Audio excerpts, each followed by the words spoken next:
So today we're going to complete the square. And I'm going to start, if I have the number 6 and I divide it by 2 and I want to square it. So 6 divided by 2 is 3 squared, and 3 squared is 9. If I have this,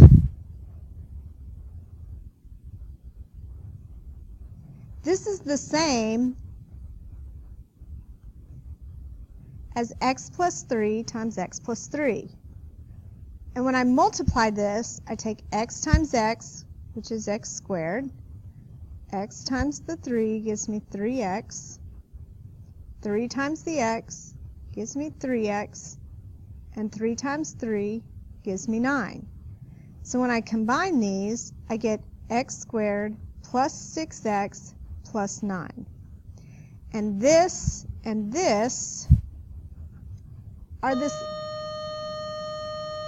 the exact same thing. This is rewritten as x plus 3 quantity squared. And that's the idea of completing the square. It's the last way we have to find the x-intercepts. It's called completing the square. And this is how this works. When this is written, x squared plus 8x minus 20.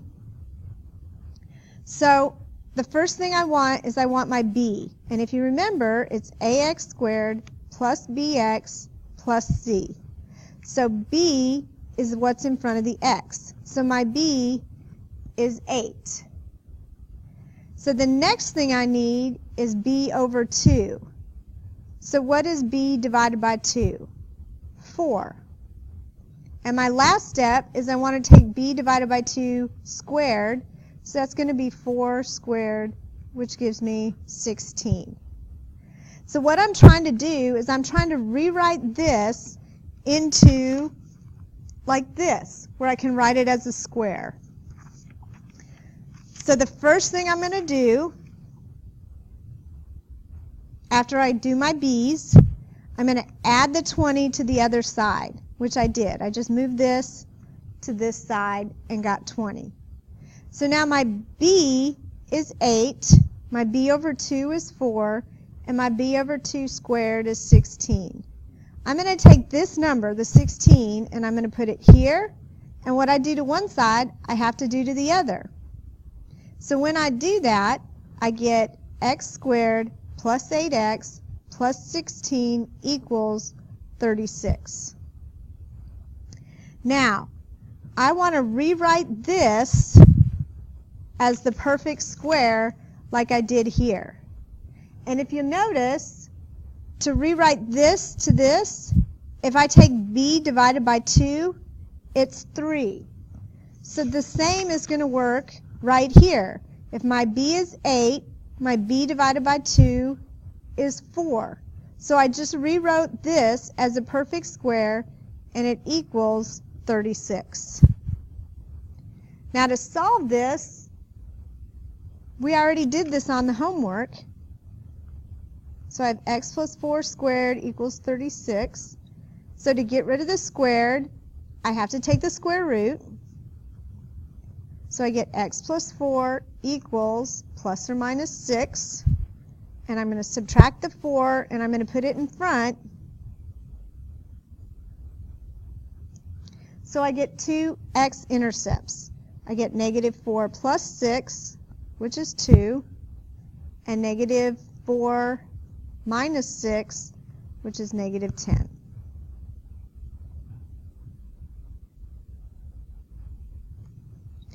So I'm going to subtract the 11.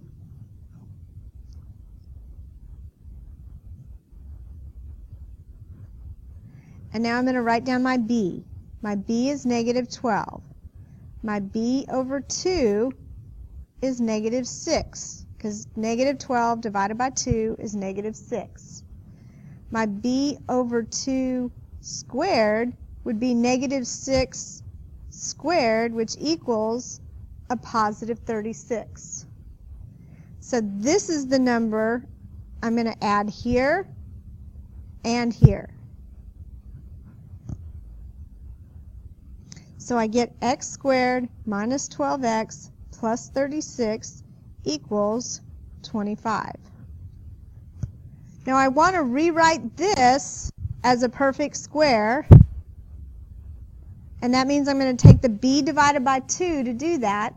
My b divided by 2, which is also up here, is negative 6. So I get x minus 6 equals 25. And then I'm going to take the square root on both sides.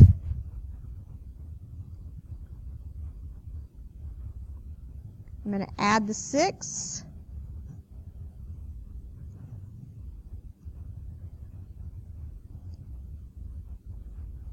And I get two answers, 6 plus 5, which is 11, and 6 minus 5, which is 1.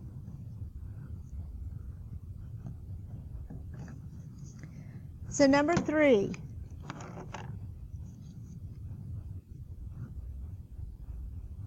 I'm going to add 21.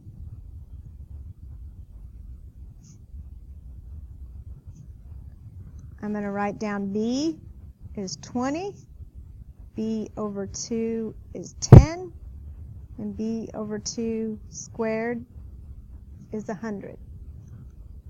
So I'm going to add 100 here and add 100 here.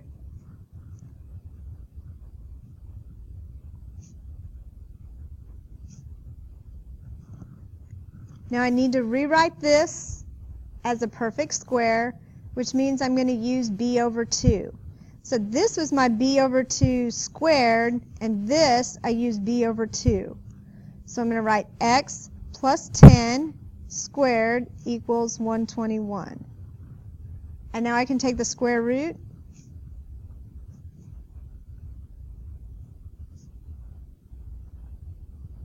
It gives us plus or minus 11. Subtract the 10. Which gives me negative 10 plus 11, which is 1, and negative 10 minus 11, which is negative 21. Now number 4, the order's just mixed up a little bit.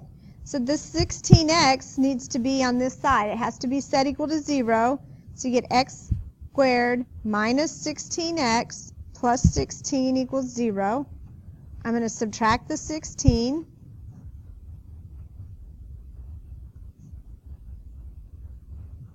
So my b is negative 16, my b over 2 is negative 8, and my b over 2 squared is 64.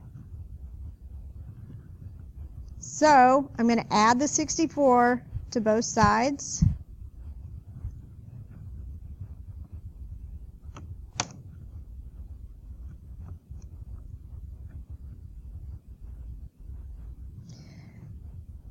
So I get 48. And so I'm going to rewrite this. This is my b over 2 squared.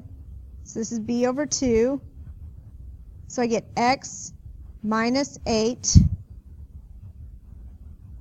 Now I'm going to take the square root, and this time the 48 is not a perfect square. So you have to simplify it.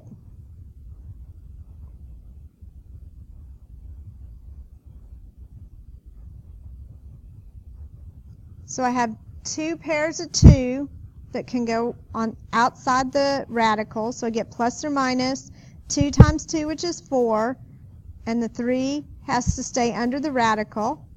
And then I'm going to add the 8, and again it goes in front.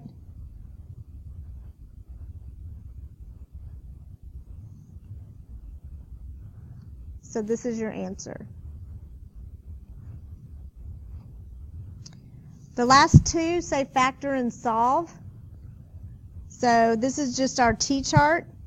So I have 36 and negative 13, which is going to be negative 9 and negative 4.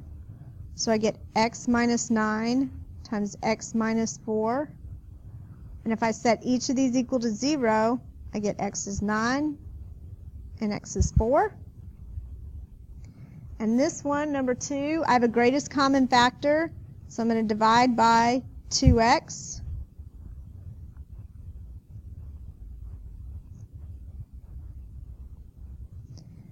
Then I do my t-chart, which is negative 14 and positive 5.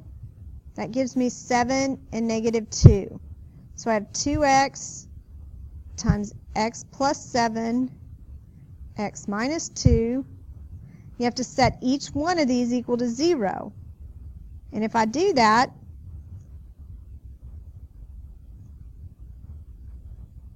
this gives me x equals 0. This gives me x equals negative 7. And this gives me x equals 2.